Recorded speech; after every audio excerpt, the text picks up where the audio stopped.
Visit ভিসায় এসে এই দেশে ক্লেম করেছেন। তার কিন্তু কোনো কাজের রাইট নাই। সো কাজের রাইট না থাকলে তো উনি অবভিয়াসলি কোথাও কাজ করতে পারবেন না। যদি উনার অ্যাসাইলামটা স্টিল পেন্ডিং থাকে, তখন উনাদেরকে কাজের রাইট দেয়া হয়। সেটা হচ্ছে শুধুমাত্র আগে ছিল শর্টেজ অকুপেশন লিস্টে যেসব জবগুলো রয়েছে, যেটাকে আমরা এখন ইমিগ্রেশন স্যালারি লিস্ট বলছি, সেখানে যেই জবগুলো রয়েছে সেই জবগুলো করতে পারবেন। আপনি পানিশমেন্ট দেওয়ার তাকে তো অলরেডি ১ বছর পানিশমেন্ট দিয়েছেন যে কাজের রাইট দেন নাই।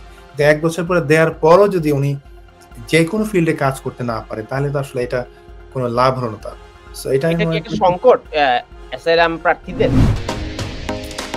Stonebridge Legal Solutions Limited, your trusted immigration partner. একদম শেষের দিকে আপনি অ্যাসাইলামের একটা বিষয়ে আপনি জানতে অ্যাড করবেন বলেছিলেন যে অ্যাসাইলাম সিকারদের কাজের রাইট এবং রিভিউ নিয়ে নতুন একটি আপডেট এসেছে। এতে করে কি সংকট তৈরি হয়েছে? না, অ্যাসাইলামের ক্ষেত্রে আমরা আগে যেটা দেখেছি, যারা সে ফর এক্সাম্পল একজন ভিজিট ভিসায় এসে এই দেশে ক্লেম করেছেন, তার কিন্তু কোনো কাজের রাইট নাই। সো কাজের রাইট না থাকলে তো উনি অবভিয়াসলি কোথাও কাজ করতে পারবেন না। তিনি দেখা যায় যে ১২ মাস পর প্যারাগ্রাফ 360 অনুযায়ী উনি অ্যাপ্লিকেশন করতে পারেন কাজের রাইট পাওয়ার জন্য। এবং মোটামুটি ওনার যদি ডিসিশন না হয় ১২ মাসের মধ্যেও, যদি ওনার অ্যাসাইলামটা স্টিল পেন্ডিং থাকে, তখন ওনাদেরকে কাজের রাইট দেয়া হয়। সেটা হচ্ছে শুধুমাত্র আগে ছিল শর্টেজ অকুপেশন লিস্টে যেসব জবগুলো রয়েছে, যেটাকে আমরা এখন ইমিগ্রেশন স্যালারি লিস্ট বলছি, সেখানে যেই জবগুলো রয়েছে সেই জবগুলো করতে পারবে। তো সেখানে রয়েছে আপনার ধরেন engineers, IT professionals, designers, musicians, তো বিভিন্ন ধরনের জব রয়েছে। তো প্রশ্ন হচ্ছে যে একজন সাধারণ মানুষ যিনি এখানে এসে অ্যাসাইলাম করেছেন, তিনি হয়তো এত অভিজ্ঞ নাও হতে পারেন, এত এক্সপেরিয়েন্স নাও হতে পারেন, এত কোয়ালিফাইড নাও হতে পারেন। তো সেই ক্ষেত্রে তার কাজের রাইটটা আপনি দিলেন, সে তো সে কাজে লাগাতে পারবে না।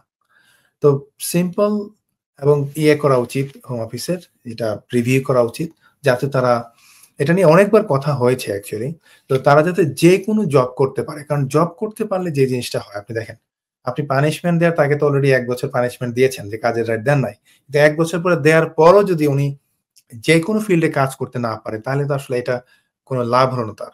সো এটা কি একটা সংকট অ্যাসাইলাম প্রার্থীদের? না, অ্যাসাইলাম প্রার্থীদের এটা একটা সমস্যা এই কারণে যে এখন দেখেন, এটা অ্যাসাইলাম প্রার্থীদের জন্য যেমন সমস্যা, গভর্নমেন্টের উপর কিন্তু একটা বিরাট চাপ। কারণ আপনি যদি কাজের রাইট না দিচ্ছেন, তাকে তো আপনি কি দিচ্ছেন? তাকে অ্যাকোমোডেশন দিতে হচ্ছে। তাকে মেইনটেন্যান্স এর জন্য টাকা দিতে হচ্ছে।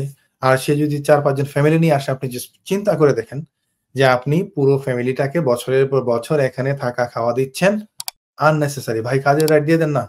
কাজ করুক, ট্যাক্স দেক, আপনার লাভ হবে। তাই না? সো সেটা অবশ্যই আপনার গভর্নমেন্টের বিবেচনা করা উচিত।